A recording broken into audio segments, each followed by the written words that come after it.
Guys, good morning. Tanghali na. Ah, medyo tanghali na.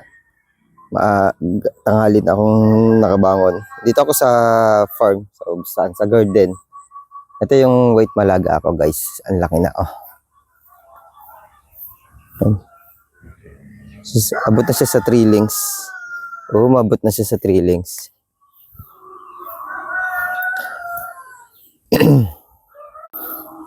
Malalaki na yung yung ating yun yung red cardinal. Red cardinal daw sabi ng binilhan ko, pero ewan ko ba kung red cardinal nga, pero hindi siya katawba, ha. Hindi siya katawba. Iba yung katawba. Ang dami kong katawba. Yan ang katawba, oh. Ngayon, guys, ipapakita ko sa inyo yung free chemical na fertilizer ko. Paano ba gawin to? Ano ba yung ginagamit ko? Simple lang. Siyempre, kailangan natin ng compost. Lupa nito, oh. Yan. Ganyan yung tsura ng lupa ko.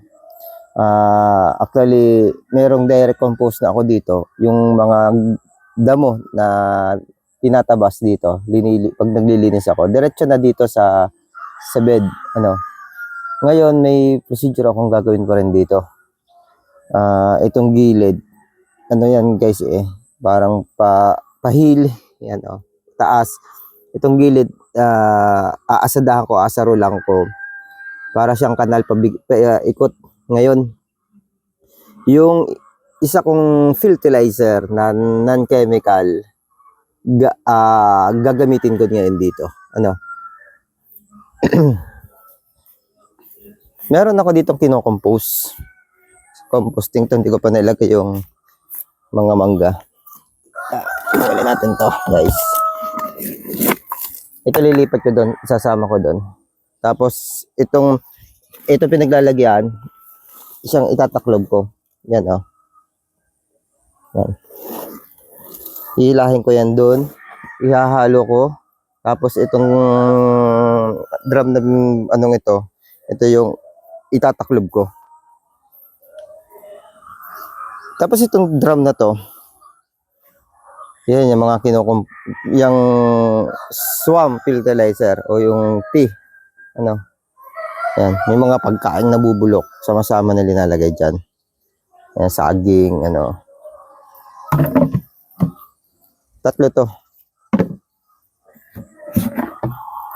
Yan pa, guys, oh. Kita nyo yan, mangga. Yan. Ito pa. Gagamit ako ngayon ito, guys. Ito ang gamitin natin. Kita nyo, may mga prutas. Tapos yung black soldier fly, marami na dito nagkalat sa amin kasi yung kapatid ko nag-aalaga ng black soldier fly. Ito mga to. Yan. Itlog ng black soldier fly yan. Yan. Diyan nangingitlog yung mga black soldier fly. At kung mapapansin nyo to, guys, itong may lona. Isa ito sa mga inihahalo ko, guys. Tanggalin natin ito. Yan. Ito bagong deliver lang kahapon. Babawas tayo. Tanggalin natin yung lona kasi babawas tayo dyan. Sako-sako. May 5 akong sako ngayon na yan. Tayo ng baka. Bali, deliver ito kahapon. Meron doon. Yung may taklob. Marami yun. 30. 35 sako yan binili namin. Yung 30. Gagawin bukashi ito ng kapatid ko. Tandaan nyo yung sa ibang video ko, yung isinasama ko pag nagtatanim. Yung bukashi. Gagawin niya ng bukashi ito. Yun yung complete, parang complete ang tawag natin doon. Complete non-chemical na fertilizer. Di ba may nabibili tayong complete na fertilizer? Yan na yun, yung 14-14-14. Yan na yun, magiging complete. Kapag may kasama siyang mga yung ang tawag nga dito sa tae ng bulate, vermicast. Ayan, vermicast. Kasi ito mga tae ng bulate. Ito yung tae ng baka. Maganda yung nabili namin, durog na. Pero ako mas gusto ko pa rin din dito. Kasi hindi ako nagkahalo. Katulad ng kanya, hinahalo niya. Ako hindi nagkahalo. Ako ay sa tubig ko ilinalagay. Ginagawa ko. Just ito mga bulate ito, guys. Yan. Ito. Ito na ata ito. Yan. Ito. Ito ihahalo para sa ano. Tapos may mga ganyan. O nga pala guys, ito pang sama ko din. Nandito na rin lang ako. Ito si sinreder ko. Pero ito si shredder ulit ito pag nagagato na. Ito yung sinreder ko na nakaraan. Yan. Binubulo ko siya. Tapos isi-shredder ulit yan hanggang sa maging lupa. Composting din yan. Ito yung shredder namin. Yan. Diesel ya siya, Yanmar. Yung mga gulay. Ito, tatamnan din ito ng, ng ubas. Ito yung mga matatandang ubas na nilagay ko sa paso. Buhay na, oh. Kataw ba yan, guys? Yan yung, dyan ako nag-umpisa. Dyan sa mga, ito, dalawa ito pinag-umpisahan ko. Bali, tatlo ito. Yung isa, yung may bunga. Ito yung isa. Yan. Yan yung mga puno na pinag-umpisahan ko. Ito nga pala guys, yung may bulaklak ulit. Ayun, oh. Ayan. Ilan yung bulaklak niyan. May mga bulaklak ito. Hindi ko Saan ba yung nakatago yung ibang bulaklak? Ayun, oh. Pero yan yung bunga, oh. Ayun. Bulaklak. Ito guys ay inakat ko mula dun sa isang plantation kong yun, isang taniman. Inakat ko siya, dinala ko dito nang may ito na ano lang to, parang 1 week pa lang tong nadala ko dito. Tapos nung maitanim ko dito, nilagay ko dito, bumulaklak. Yan. Malalaki na yung ano ko guys, oh. Yung aking pinaugatan. Ano yan, aakatin ko, nilalagay ko na dito sa black, sa itim na supot. Ito mulberry natin. Yan guys, sama natin to dito. Ito yung Hindi na ako sila nagko-complete. Pero bumibili ako ng bukashi sa kapatid ko. Yun yung ginagamit natin pang complete na pagka bagong kailangan. Tapos guys, pakita ko din sa inyo. Meron akong soil meter. Yan. Para masukat natin kung yung soil niya, kung dry siya, kung wet pa siya. Pag magmamadali ako, pag nagmamadali ako, kung pwedeng hindi diligan, hindi ko didiligan. Tinetest na lang natin kung makikita naman dito kung pwede pa siyang hindi diligan. Kasi alam naman natin na may trabaho ako. Kaya ganun yung ginagawa natin.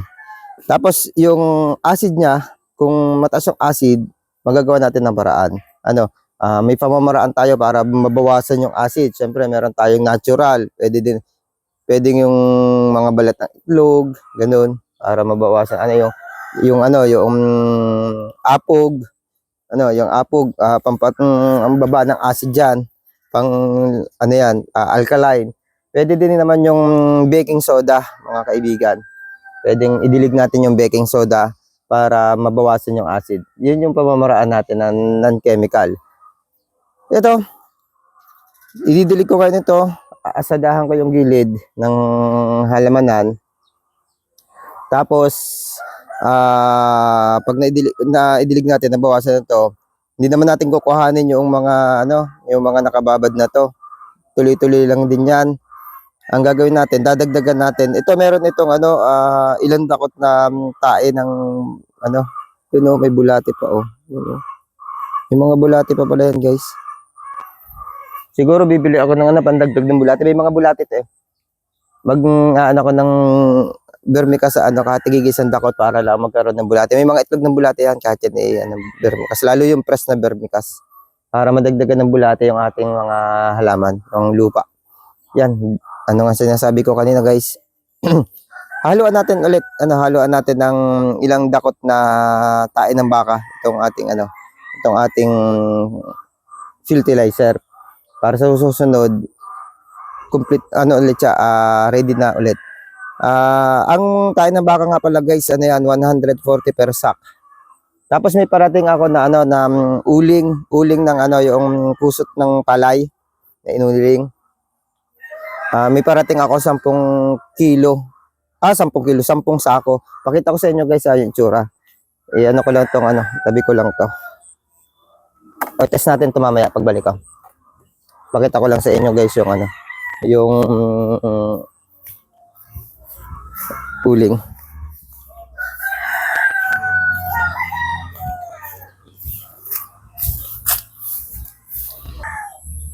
Ito guys yung uling Ilang sako ito? 1, 2, 3, 4, 5, 6, 7, 8, 9, 10, 11, 12, 13, 14. 14 sako guys. Yan.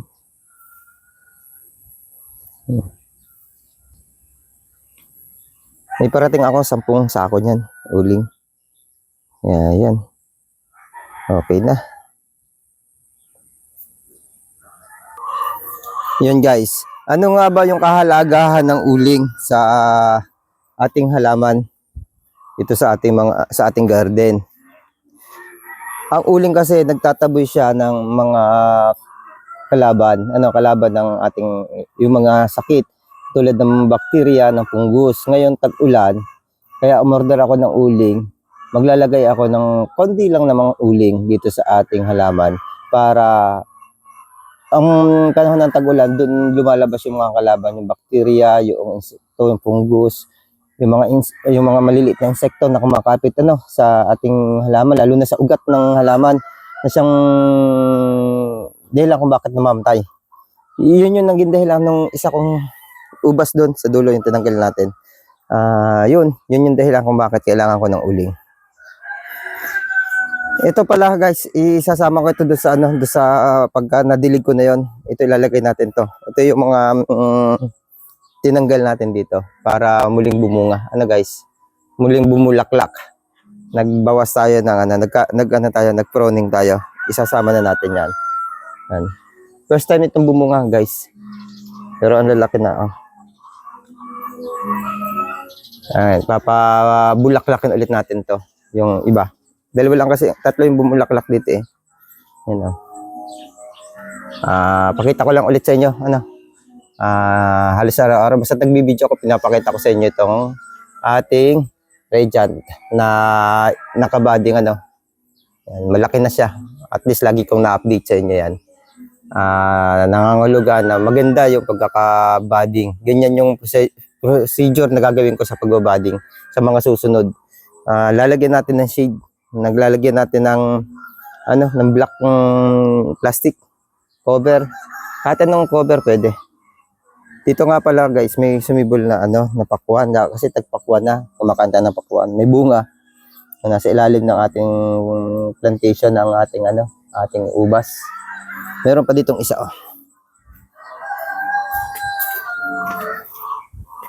Lalagyan natin ng pang ilalim.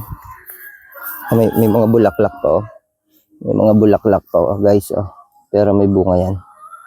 Ito bilog yung isa lapad, yung haba. Yeah. Tingnan muna natin ito. Iyon. Yan. Dito natin gagawin yung ililipat. Pagkasamahin, isasama natin dito. Yung nasa kulay blue. Ito nga pala guys, gagawin ko itong nursery. Itong areang ito. Lalagyan natin ito ng baka doon sa medyo dulo. Lalagyan natin ng net kasi doon ay malilim. Ito yung ito baka tatan na natin ito ng kabila ito ng mga gulay tulad nito.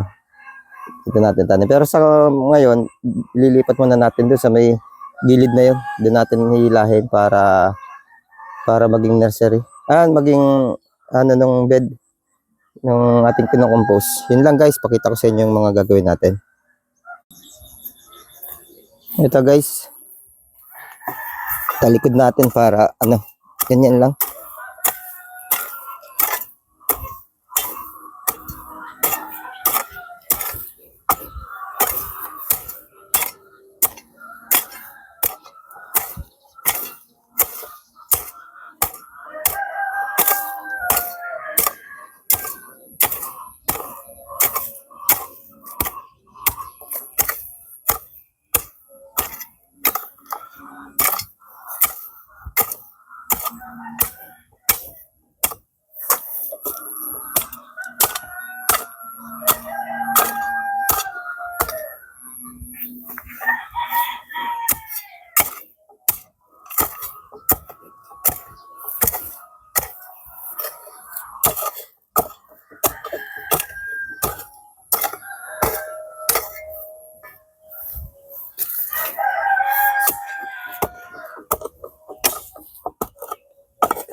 Ito guys, ganyan lang. Ganyan lang yung gagawin natin. Yan, para siyang kanal. Nagkaroon siya ng kanal. Hindi lalampas yung tubig. Hindi matatapon. Yan guys, oh. Yan. Yung tubig na kukuha natin doon, didirektin natin dito. May drum tayo guys, yun, oh, drum. Kukuha tayo ng isang, ano doon, isang, tagito, yung kuliblong yun, yung timba. Kukuha tayo isang timba doon. Lalagyan na natin ng 4 na timba naman na tubig. Dito magagaling yung tubig guys, oh. May butas ako dito. May balon ako. Yan. Mangyayari, yun ang ididilig natin sa bawat puno ng ubas. Okay guys, pakita ko dala sa inyo pagkatapos na. Hello guys, medyo mainit na talaga. Abuti tayo ng tanghali, hindi natin madidilig. Kaya magdidilig na rin tayo kahit hindi pa natin natatapos. Pero ganito yung gagawin natin dyan. Yan, nakakanal. Yan guys, oh. Meron tayong 4 na nagawa. So, susunod, mamayang hapon pagkalilim na, ano natin yan, para sa susunod na dilig. Ano yan, magiging 2 beses sa isang linggo na yun ang gagamitin natin. Yung fertilizer, tapos ordinary tubig. Okay guys, thank you sa, sa inyo. Pakita ko lang sa inyo pag nadilig na. Pati yung, yung ating may bunga at saka pinabubulaklak ating didiligan. Guys, ito na, sample natin. 2 timba linagay ko guys, binuhos ko. Yan, ganyan, oh. Andyan yung tubig. Etong iba, tatapon. Pero at least dyan pa rin sa paligid din yan. Kaso nga lang, yung iba mas malayo.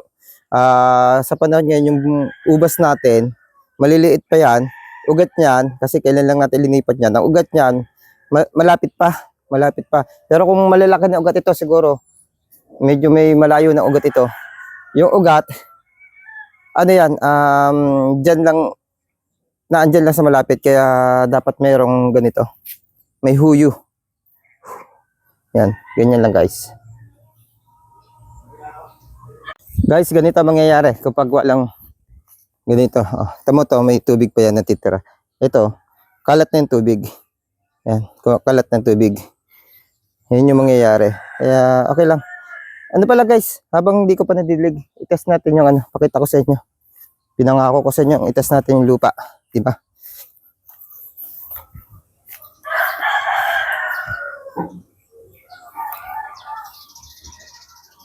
Yan. Ito, pH level. Monitoring.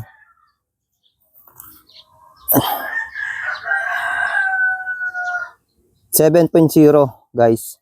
7.0. I-test natin yung temperature niya 37 Celsius. Medyo high. Yung araw, monitor din yan yung araw high. Yung temperature niya ay normal. Normal siya. Pwede hindi ko siya diligin.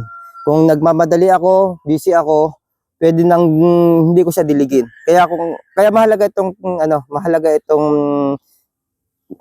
tester, kasi hindi ako nakatutok 100% nakatutok sa garden. Meron akong ibang trabaho at mahalaga na matukoy ko kung ano ba yung kalagayan ng aking garden, kung kailangan kong bandiligin, malilate ba ako sa trabaho dahil kailangan ko siyang tapusing madilig. Ngayon makikita ko na pag nakita ko normal naman 37, bukas ko na lang siya diligin. Actually nagdidilig ako ayon din sa pag-aaral na nabasa ko, na research ko, sa umaga tayo magdidilig. kasi mag-evaporate din lang yung ano, mag-evaporate din lang yung tubig sa hapon. Okay guys, see you sa next clip. Hello guys, ito last part ng ating video. Basang-basa na yung mga ano, yung mga tanim natin. Yan. Okay din lang naman pala, hindi naman umagos sa malayo. Okay lang din. Nadiligan na natin lahat. Tapos different video na lang yung ano, yung paggagawa ko ng fertilizer, kung paano ko gawin. Yung kinuha na natin na 1 drum, gagawin ulit natin yon para sa susunod na mga linggo, yun ulit ang gagamitin natin. Siyempre, alternate yan, itong nasa gitna susunod, tapos itong nasa tabi, tapos balik ulit doon. Yung 3 drum na yan, ano yan, naka-line ang positioning nila. Yan. Ayan, yung walang natatapon sa ano sa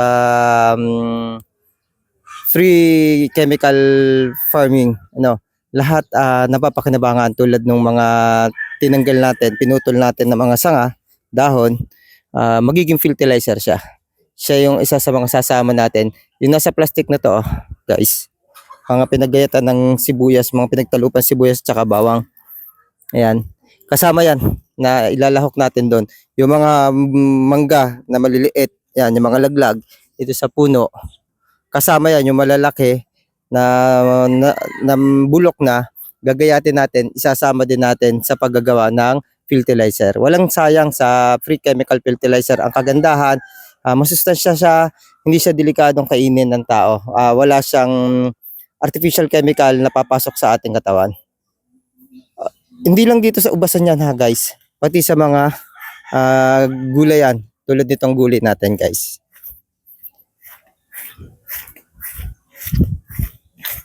Ito kamatis guys, may sili tayo. Yan sili. Yan kamatis. Ano? Tapos meron tayong talong. May mga okra din tayo. Ano? Okra. Yan. May mga okra, may mga bunga yan guys. Yan, may mga bunga yan. Hindi ko pa napipitas yung iba, no. Pipitasin ko mamaya-maya, pagod na ako eh. Yan yung ano, yan yung ginagawa natin. Kaya yung masasabi ko, yung kinakain namin dito sa bahay, organic. Ito, ang luang ng ano niyan, ang luang ng gulayan ng kapatid ko. Ano? Ito yung mga ganyan katataba. Guys, ano, ganyan katataba yung grapes na ginagamitan natin ng free chemical. Kaya kayo guys, kung gusto niyo na masustansya at walang synthetic chemical na papasok sa inyong katawan kapag kumakain ng anumang uri ng substance na yan nga dinalagay natin sa ating katawan, gumamit kayo ng free chemical. Hindi natin masasabi na organic kasi hindi tayo certified. Ang magsasabi lang ng organic ng organic na pamamaraan ay yung certified ng gobyerno, na certified kayo, na nabigyan kayo ng sertipiko, na test yung lahat ng procedure nyo kung paano gawin. Yun yung masasabi na organic. Tayo hindi tayo magsasabi ng organic yung ating pero kaya ko sabihin na free chemical kasi wala talagang chemical akong isinasama sa mga fertilizer o kaya ay mga insecticide. Yung mga gulay na sinasama natin sa dito, yung mga talbos, yung mga binubulok natin, hindi siya galing palengke, kaya talagang free chemical talaga. Kasi kung galing sa palengke, ginamitan ng artificial na chemical yun, na andun, nakakapit pa rin yun sa mga junks na binubulok, bubulokin. Hindi siya matatawag na free chemical kasi may chemical pa rin. Pero ito, na dito din galing sa garden, yung mga sangkap na ginagawa natin fertilizer na hindi naman natin nagamitan ng chemical, normal, free chemical. Kita nyo to guys, yung kung gaano kalalaki yung dahon ng malunggay natin guys. Di ba? Di ba, alalaki, ang lalapad niya, no? Tanyo kung gaano kalalapad diyan. Ito. Ayan. Yung tinuro ko, mula dito doon, sa tangkay hanggang dito sa dulo, gaano kalalaki. Yung ano, yung dahon, gaano kalalapad. Yan. Lapad yung ano. Ito na naman yung dahon ng ubas. Oh. Ito ha, subukan ko sa kamay ko ha guys.